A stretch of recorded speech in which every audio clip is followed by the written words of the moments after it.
Hey everyone, and welcome back. Today we're going to try something kind of different. A deep dive into how some pretty old philosophy can actually help us be better engineers. It might sound a little unusual at first, Yeah. but these ideas have been shaping thought for centuries, and they still have a lot to teach us today. We're talking about cardinal virtues, Prudence, temperance, fortitude, and justice. not really words you hear around the water cooler every day, right? Definitely not. But trust me, these aren't just dusty old concepts. They are surprisingly relevant to the work we do. The decisions we make every single day. Oh, well, Whether what we build actually makes the world a better place or... maybe not. So let's jump right in. First up, prudence. The ancient Greeks considered it practical wisdom. Making good judgments. Not just book smarts, but like... Street smarts. Yeah. Applied to engineering. It's about more than just knowing the science. It's about applying that knowledge carefully and thoughtfully. Thinking through all the angles before you act. It's that feeling you get when you're about to hit send on like a really important email. Or approve a design. And you hesitate. That little voice in your head that says, hold on a second. That's prudence. So it's about having those second thoughts before, Yes. not after. Before the metaphorical bridge collapses. Right. Before the software glitches out with millions of users online. Exactly. So it's like not just making sure a bridge can hold the weight of traffic, but thinking about earthquakes and erosion and all those what ifs. Precisely. And that's where foresight comes in. Foresight. Another key element of prudence. Engineers can't just react to problems.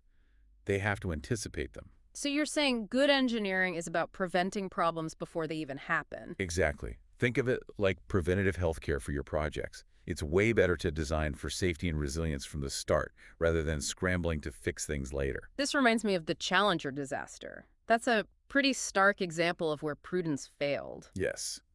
A truly tragic event, and a powerful reminder of what can happen when we don't heed the warnings. They knew about that O-ring problem, right? But they launched anyway. The pressure was immense. From politicians, from managers, everyone wanted to see that shuttle in the sky. That's gotta be tough to stand up to. Makes you think, in our own work, we may not be dealing with space shuttles, but we all face pressure sometimes. Deadlines, budgets, clients who want things done yesterday. How do we cultivate that prudence to resist those pressures and really do what's right? It's a challenge, for sure. One that we'll unpack a little more as we go. Now let's move on to temperance. Okay, so temperance, that's all about moderation, Yeah. self-control. Holding back. I know it doesn't sound as exciting as prudence. Yeah. Honestly, it sounds kind of boring. Where's the room for, innovation and bold ideas if you're always holding back? But that's where the nuance comes in. Temperance isn't about stifling progress, it's about channeling it responsibly. So more like choosing the right tool for the job, not using a sledgehammer when you need a scalpel. Perfect analogy. In engineering, this translates to things like not overbuilding, not cutting corners, and using resources wisely. So being mindful of the environmental impact. Absolutely. Temperance is deeply connected to sustainability. It's about finding that balance between meeting our needs without going overboard. Thinking about the long-term consequences. Not just the immediate gains. This makes me think of another less successful example, the Deepwater Horizon oil spill. Oh yes, a devastating failure of temperance. The engineers knew the risks, They did. but the drive for speed And cost cutting. led to ignoring those warnings, and we all saw the results. It's a sobering reminder that temperance isn't just about knowing our limits. It's about having the discipline to respect them. Right. Prudence is about looking ahead. Temperance is about knowing when to hold back. What's next? Fortitude. And that's what we'll talk about right after the break. So, fortitude. This is where things get really interesting. When we talk about courage, we often think of like physical bravery. But fortitude is a different kind of courage. Like moral courage. Exactly. It's the strength to stand up for what's right, even when it's hard, even when you're facing pressure to compromise. I can see how that would be huge for engineers. I mean, you're constantly dealing with deadlines and budgets and clients who want things done a certain way. Absolutely. Fortitude is what allows engineers to push back against those pressures, to say no when safety or ethics are at stake. It's like, having the guts to say, hey, this design is flawed, or we can't cut corners here, it's just not safe. Exactly. And it takes real strength to do that, especially when you're up against powerful interests or facing potential consequences. It makes you think about all the times someone probably did speak up and we never even heard about it. Those quiet acts of fortitude that prevented disasters. I think you're right. There are countless unsung heroes out there who put their principles above their own comfort or even their careers. And that brings us back to the Challenger disaster. We talked about the failure of prudence, but there was also an incredible act of fortitude in that story. Oh, yeah. Remind me. Alan McDonald, the engineer who refused to approve the launch because of his safety concerns. He was the one who said no, even though everyone else was saying go. Exactly. He faced enormous pressure, but he held his ground. Sadly, it wasn't enough to prevent the tragedy, but his stand was ultimately vindicated. That's powerful. So even in the face of failure, fortitude can make a difference. It sets an example. It can inspire others to speak up too. Absolutely. McDonald's story shows that one person's courage can have a ripple effect, that it can spark change even in the most challenging circumstances. It's a powerful reminder that we all have the capacity for fortitude, that we can all choose to do what's right even when it's hard. That's a great story. Okay, so we've got prudence, temperance, fortitude. That leaves us with justice. You mentioned it earlier, but how does that fit in with engineering? This is where we start thinking about the bigger picture, the impact of engineering on society as a whole. Justice is about fairness, about making sure that everyone benefits from technology, not just a select few. So, like thinking about who has access to technology, who benefits from it, who might be left behind. Exactly. Justice in engineering means asking those questions critically. It means considering the ethical implications of our work, not just the technical ones. Like making sure that a new bridge isn't just benefiting wealthy commuters, but is also accessible to people who rely on public transportation. Precisely. And it's not just about physical access, it's also about who gets to participate in the design and development of technology. Who gets to make those decisions? Who has a voice at the table? That's so important. We need diverse perspectives in engineering to make sure that the technology we create actually serves everyone. Absolutely. And, sometimes it's not just about what we build, but what we don't build. There are times when saying no to a project because of its potential negative impacts is the most just thing we can do. That makes sense. Okay, so we've got these four virtues: prudence, temperance, fortitude, and justice. You've laid them out separately, but are they really that distinct? Or do they, like, overlap somehow? That's a great question. And it gets to the heart of how these virtues work together. They're not isolated concepts, they're interconnected, they reinforce each other. So it's not enough to just have one or two of these virtues. You need all of them to be a truly ethical engineer. That's exactly right. Think of them as different sides of the same ethical coin. They work together, they strengthen each other, and they guide us towards making better decisions for ourselves and for the world around us. Okay, I'm starting to see how they all fit together, like with the Challenger example. We talked about the lack of prudence, but maybe there was also a lack of fortitude. Like if someone had spoken up more forcefully, maybe things would have been different. You're absolutely right. And even temperance comes into play. If there hadn't been such a push to launch on time, maybe there would have been more space for those prudent and courageous voices to be heard. So it's not just about having one virtue, it's about how they all work together. That makes a lot of sense, but I'm still a bit fuzzy on how it all plays out in real life.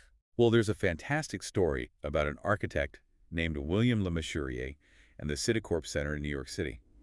It perfectly illustrates how these virtues can work together in a really dramatic way. The Citicorp Center, that's that skyscraper with the kind of slanted top, right? Exactly. It's a pretty iconic building. And back in the 70s, Le Mesurier designed it with this unique structural system to support that angled top. But after the building was already built, a student pointed out a potential flaw in the design. Wait, a design flaw discovered after the building was up? That's terrifying. It was a huge problem. And Le Mesurier could have easily ignored it, hoping for the best.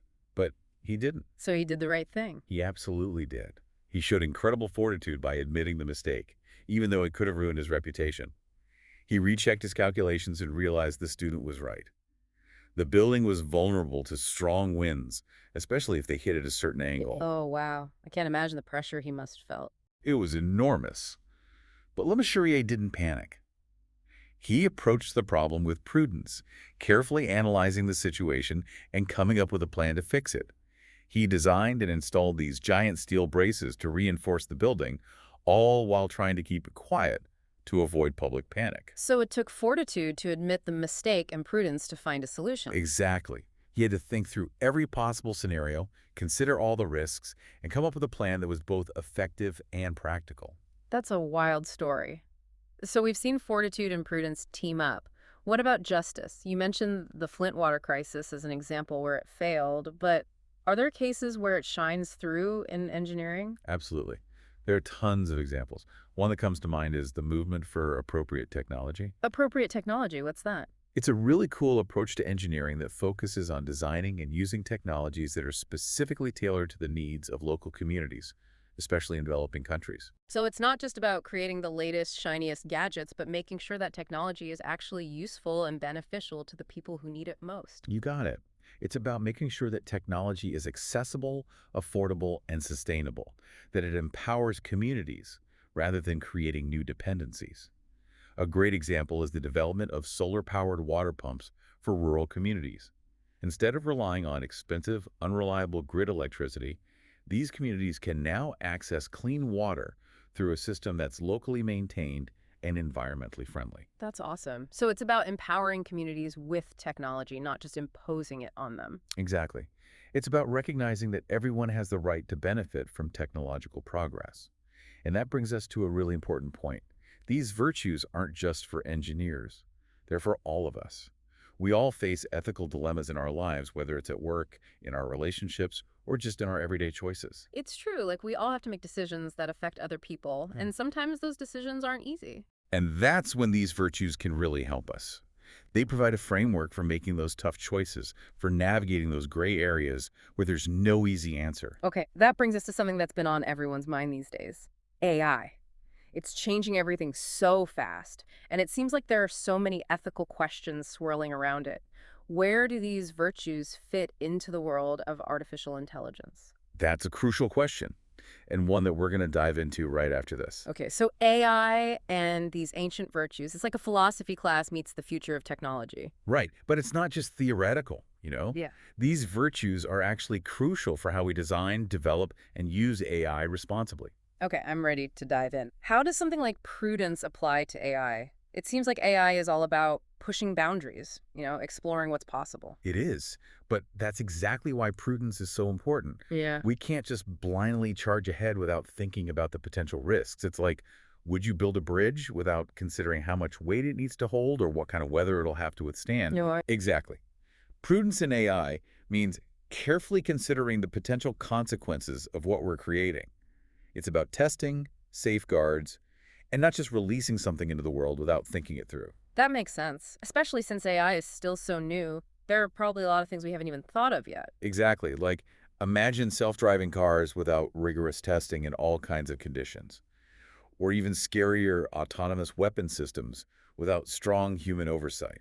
Prudence is about anticipating those risks and taking steps to prevent them. It's almost like we need to be even more careful with AI because it has the potential to be so powerful, right? Exactly. It's not just about what AI can do, but what it should do.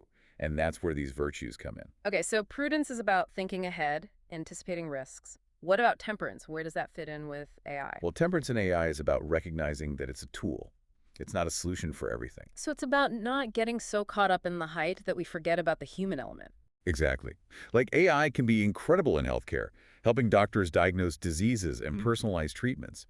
But it shouldn't replace human doctors altogether.